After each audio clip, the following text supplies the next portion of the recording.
Howdy.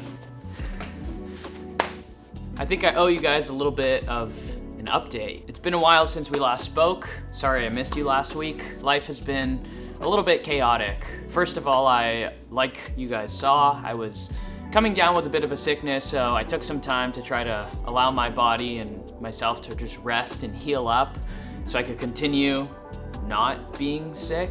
And then after that, I actually went down to Southern California and I spent some time visiting with family and friends, so that was nice. Now I did work on the camper a little bit before I left, and I have some footage from what I was doing there, so I'll just go ahead and play that before we continue.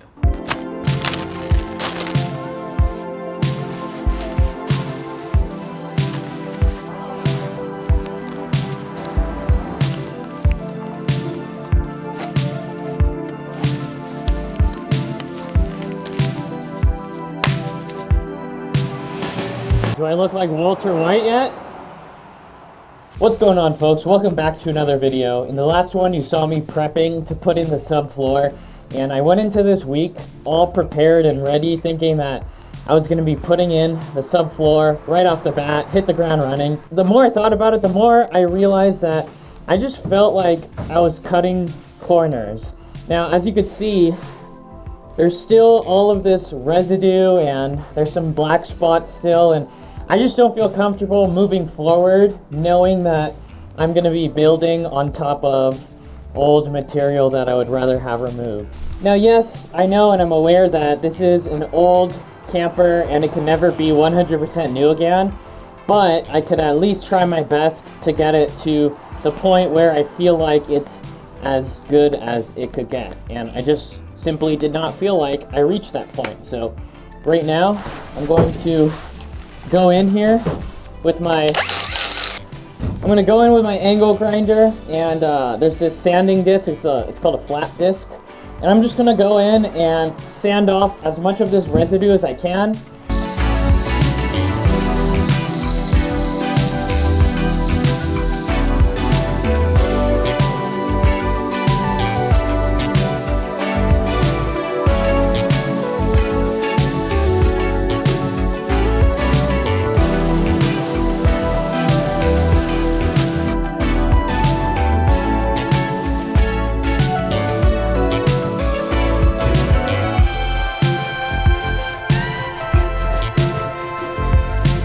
As you can see, it's looking a lot better in here. Now, if you'll notice, look how horrible this part that I didn't sand looks compared to all the spots that I have sanded so far. Being the OCD type person that I am, I decided that since I'm going all out, not trying to cut any corners, I've decided that at least on the bottom half of the camper, I'm just gonna remove all of the old insulation completely, and I'm just gonna go in and I'm gonna sand everything down, and then from there I'm even gonna paint it with a Kills mold and mildew primer like a lot of people have actually suggested. It's gonna be a lot more work and it's gonna be a lot more time, but I think it's gonna be worth it.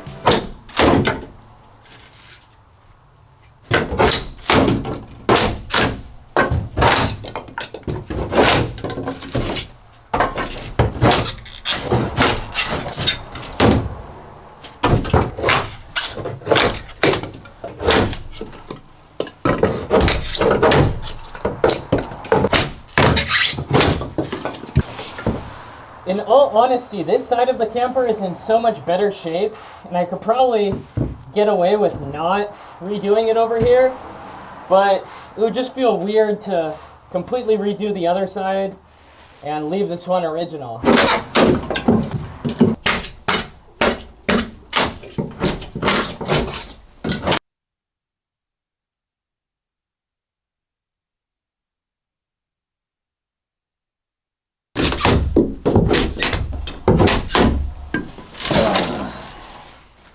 And that's all of it for now.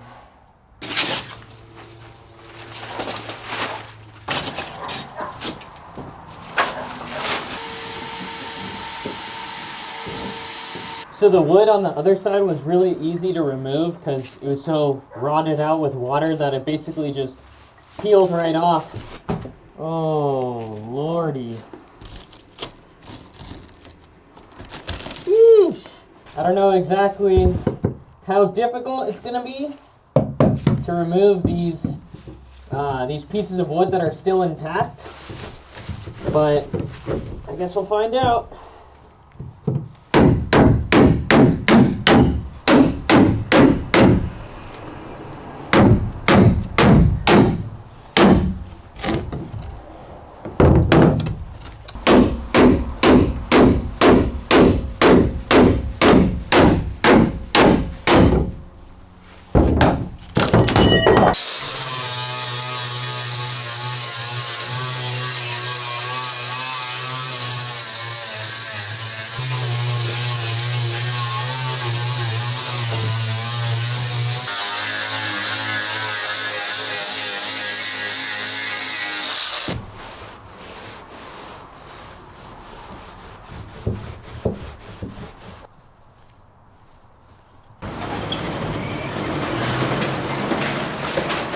It might be sunny today, but it is cold. It's like, well, it's cold for Oregon, at least. It's like 30 degrees right now, which might sound like nothing to some of you, especially you Canadians out there, but to me, it's pretty cold.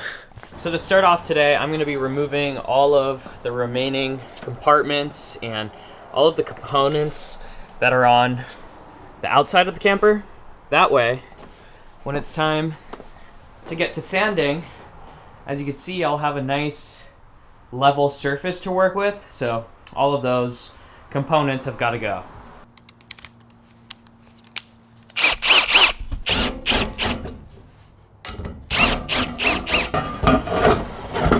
This door is supposed to be the door for a shore power connector, but look at it.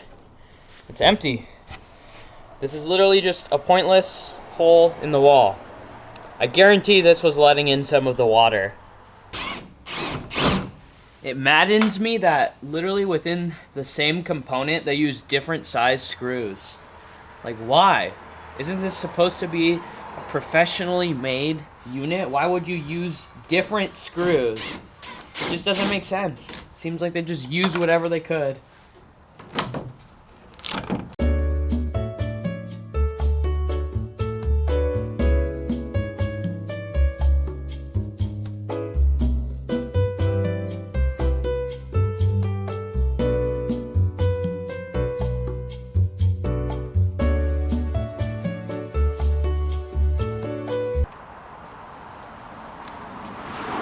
Howdy.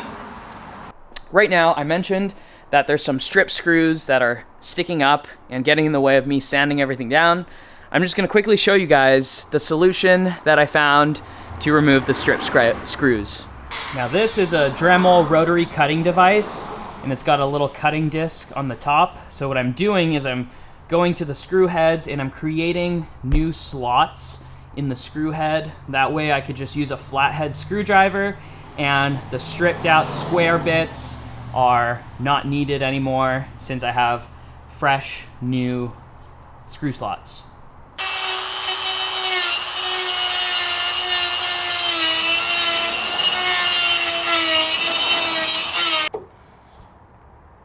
Come on. Come on.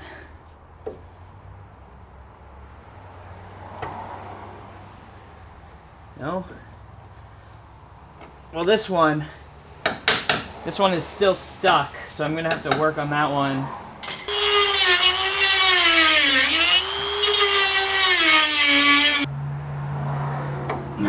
Nope.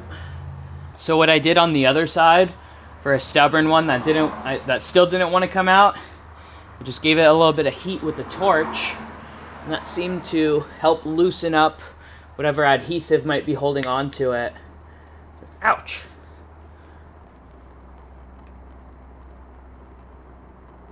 There we go. And that does the trick. I think it's just whatever butyl tape or whatever else is holding these brackets on. I think it just fused very strongly with the screw, So when I heat it up with the torch, it just kind of melts it off a little bit and allows me to break that bond.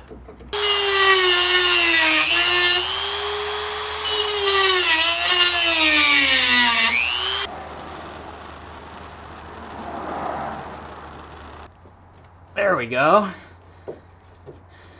Okay, and that's pretty much where things left off right now. I'm just in the process of finishing up, sanding down all of the adhesive and all the residues that are left over in there. So I'm gonna be completing that today and then hopefully getting to painting with the Kills Mold and Mildew Primer. Now before we get started working today, I do have another update for you guys. If you remember when I first rented this garage, I wasn't exactly planning on completely gutting this camper and rebuilding it from scratch. So with that being said, I had initially paid for 2 months of a rental here, and alas, at the end of this 2 months, the landlord here has officially found another permanent tenant who's gonna move in at the beginning of March. So that only gives me less than a few weeks to really pick things up, and so it's a bit of a time crunch. It's really a bit of a time crunch to get things, at least, obviously I'm not gonna be able to have it done by the end of this month, but now my mentality and my mindset has been reframed to think about just trying to get this thing ready for the road by the end of this month. Now currently it doesn't have any brackets, there's no stability in the shell, the whole fiberglass shell is just thin and wobbly, so I wouldn't exactly want to drive it down the road to my house. So I have to work on getting all of the brackets nice and secured. I have to add some rigidity to the structure and really just get it to be transportable by the end of the month. I'm not gonna miss hearing that dog barking all day, and I know you guys aren't either. Anyways, that's your update. Let's get to it. One issue that I keep running into, which is making this task take much longer than it should, is I'm using this battery-powered angle grinder, and this is such a battery-intensive task that my batteries are just dying way faster than my next batteries can charge. So it's just an utter waste of time. And I decided that I was just gonna bite the bullet, go out, buy a corded battery, or not battery, a corded angle grinder for this task.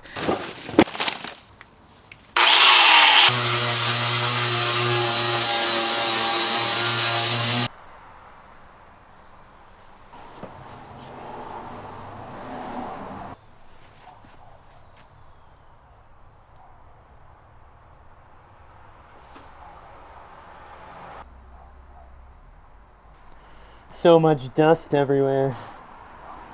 So much dust. I was gonna try to vacuum everything and then I realized it's gonna take way too long. So I went to Walmart and I got a leaf blower.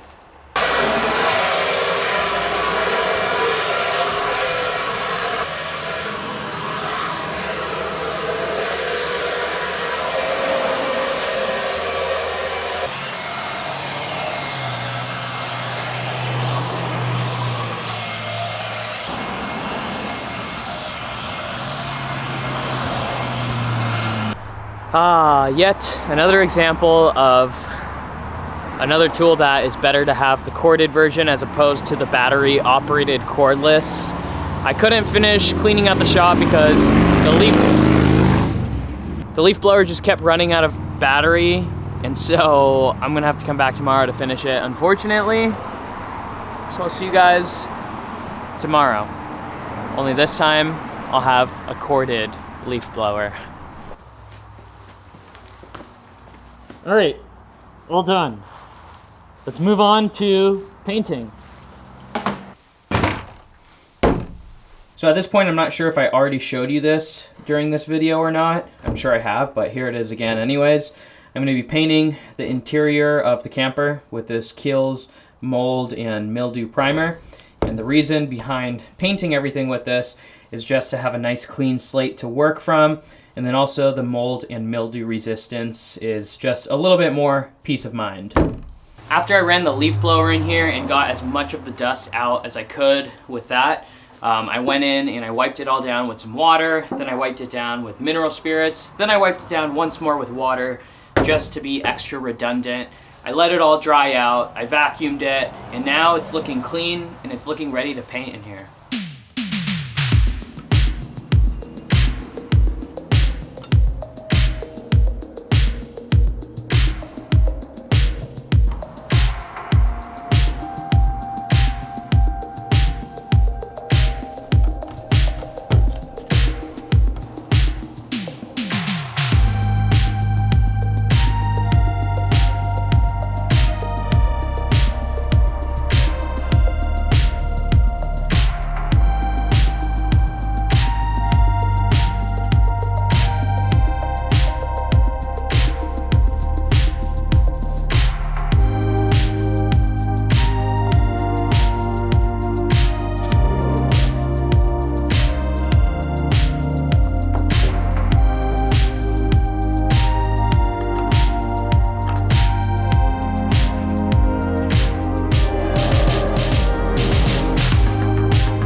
Wow, it's looking so good in there right now. This is the first time in a while, a long time actually, that I've looked at the camper and felt good about it. It was a lot of work, it was a lot of effort. It literally took me so much more time than I would have expected, but I learned a couple of valuable lessons along the way. First of all, corded tools will save you a lot of time. If you're gonna do any type of task that requires sustained high outputs of energy, corded tools are the way to go. If I would have started with a corded angle grinder, I probably would have finished this in half of the time. Second of all, never do any type of sanding or dusting like this inside a garage unless you have like a dust extractor or a way to mitigate the amount of dust accumulation. It's a mess. It's miserable. Next time if I do anything like this, definitely gonna do it outside. I mean, in the end though, when all is said and done, it looks great, and I feel way better about building on top of this than if I were to have built on top of the floor before I did this. So it was a lot of work, but I think it paid off, and I just feel a lot better about it. So at the end of the day, it's more than worth it in my opinion. The only bad thing is now seeing the camper like this makes me feel like only half of it is gonna be nice and complete. If I don't do the other half, if I don't do the top half, then it's always just gonna feel like I skimped out on the top. So I don't know, maybe down the line I'll do the same thing that I did, but to the top. That'll take an insane amount of time. So for now, I'm gonna work on getting the bottom half complete. That way, at the end of this month, I'm able to mount the camper to my truck and safely and securely transport it over to my house. Anyways, I have no idea how long this video is, so I'm gonna end it here. Thank you guys like always for watching. I did want to make some adventure videos, and I still am going to try to, but right now my mentality has switched to just, I need to be in high gear, working on the camper, so that way when it comes time, I could get it out of here and make it home safely. Okay. You guys go out there, go on some adventures of your own, live life, beat the status quo, y'all know the drill. Enjoy the rest of your day, enjoy the rest of your day, and I'll see you in the next one.